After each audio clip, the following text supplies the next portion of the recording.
And so why is action such as the one that's being taken here so important?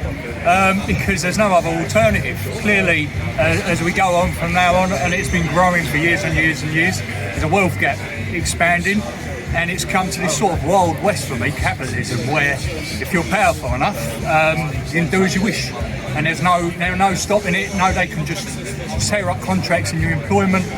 People on new contracts, and when inflation goes through the roof, they don't have to try and keep up with it. That's why we need unions fighting for wages to keep up with inflation, and making sure that we all stay afloat, we all pay the bills, and we still look after our families at the end of the week.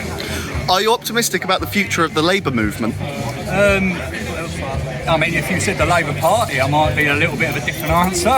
Labour movement, I'm confident. I'm seeing solidarity like I haven't seen it in many, many years. I'm seeing the general public. Look at the RMT strikes, listen to the posties arguing. Dave Hall's done a brilliant job. Mick Lynch has done a brilliant job on the media rounds, and clearly people are turning their heads and going, actually, no, they've got a fair point. There's people, there's bosses, they're taking a piss, and workers are struggling. So, we need a wealth divvying around a bit fairer. And that's what we're fighting for. That's all we're fighting for, a bit of fairness and a bit of voice for working ordinary people. Do you think the Labour movement can force the Labour Party to come along with them?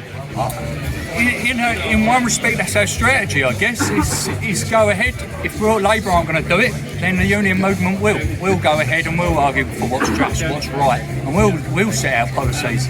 And if Labour ain't got the bollocks to pick them up, then more for them, because I think the public are turning, they're understanding what we're asking for, and they know it makes common sense. And when you've got people like Sam Terry coming to this big line and getting it, it does embarrass the Labour Party, so they're going to have to either react or be found wanting. Out with the old and in with the new. That's it, mate.